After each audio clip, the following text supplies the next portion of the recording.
Hey everyone, I hope you're good. I'm Vashtita, the founder and visionary of the Self-Love Clinic.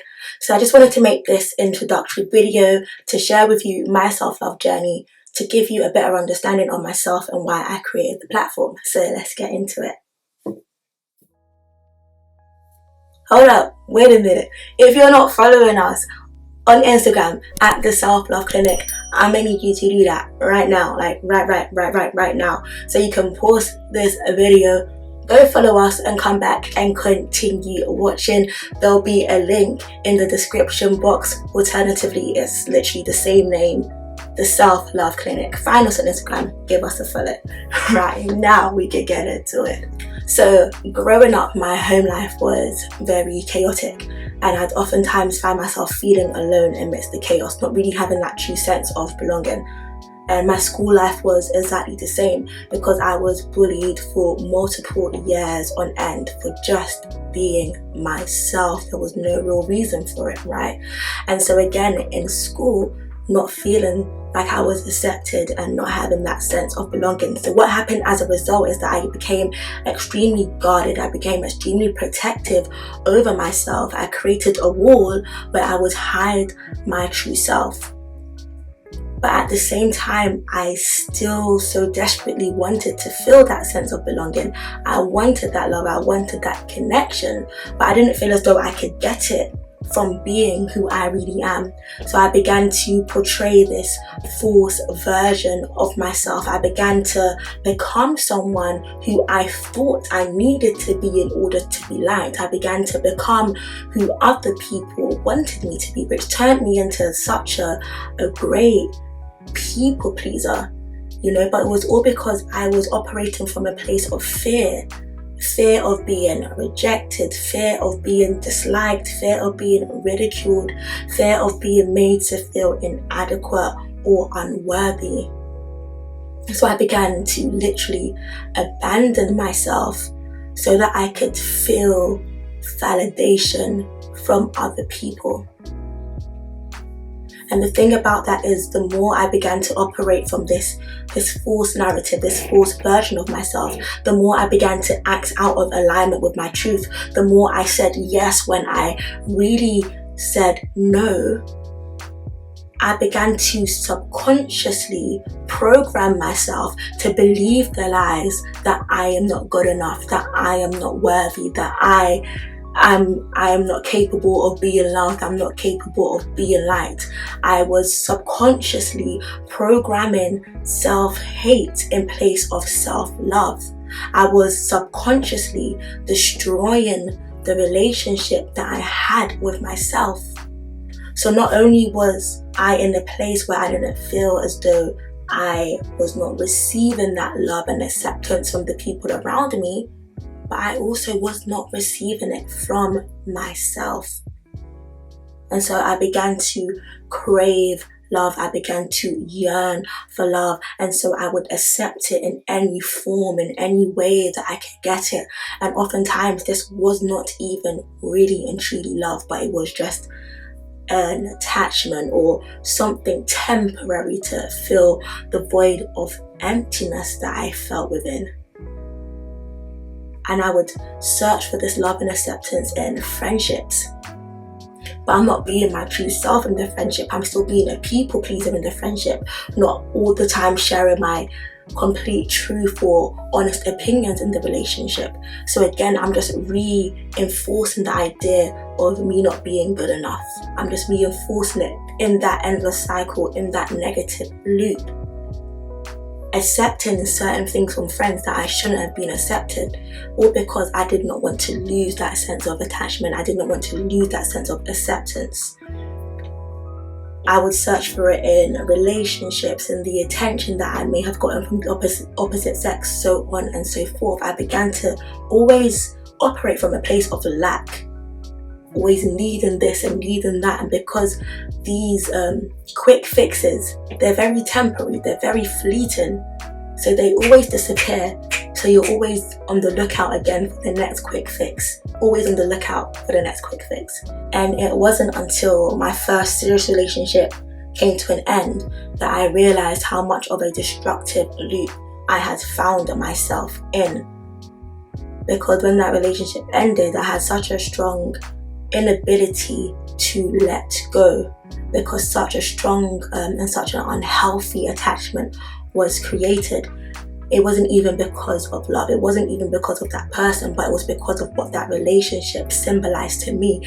I had placed so much of my self-worth, my value, that sense of belonging, I placed it all in that relationship, and that relationship, it gave me all of those things that I so desperately yearned for, that I so desperately was seeking for. So even though it wasn't real or true love, it done such a great job at masking the root cause of my issues. It done such a great job of masking my pain, of masking my emptiness, that when it came time for that relationship to end, I couldn't let go. It was almost as if I was a drug addict and that relationship became my cocaine. And just like a drug addict, when they're looking for a fix or when they're feeling, they will find themselves doing unimaginable things just so they can access that cocaine. They will find themselves in certain situations just so that they can get that quick fix.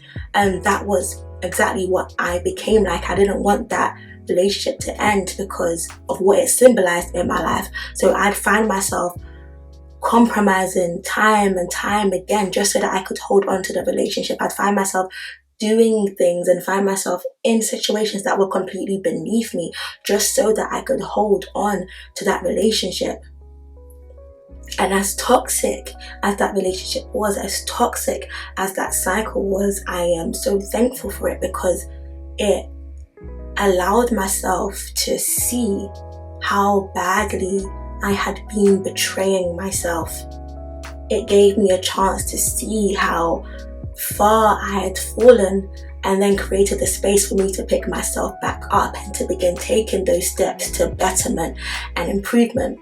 And so what I done is I began spending so much time alone, away from friends, away from the noise of the world, just me, myself, and I, reconnecting to the truth of who I am and relaying that foundation of who I am. I spent time analyzing my thoughts and my feelings and just gaining a deeper understanding of me, of my trauma, my issues, and all of that. And then I began to seek positive influences.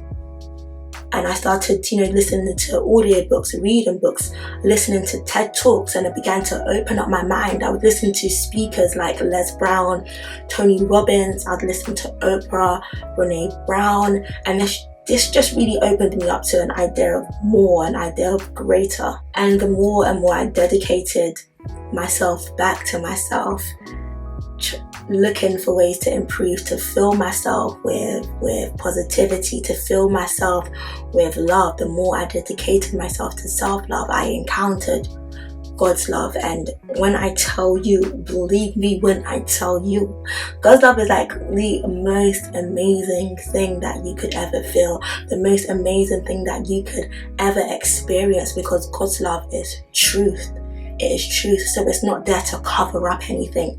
It's not there to fill a void. It's not there to mask anything. But because God's love is truth, what it does, it reveals to you truth. It reveals to you the truth of who you are. So in accepting and opening myself up to God's love, I began to receive that revelation of the truth of who I am, my worth, my glory, my importance in this world, which then opened me up to purpose. And just, that feeling that I was experiencing and that journey that I was on, how liberating it felt. The idea to me of everybody experiencing that, and everybody coming to the realization of the truth of who they are, that they are a needed part of this world, that this world would be inadequate without them. It is not that you are inadequate. This world would be inadequate without you.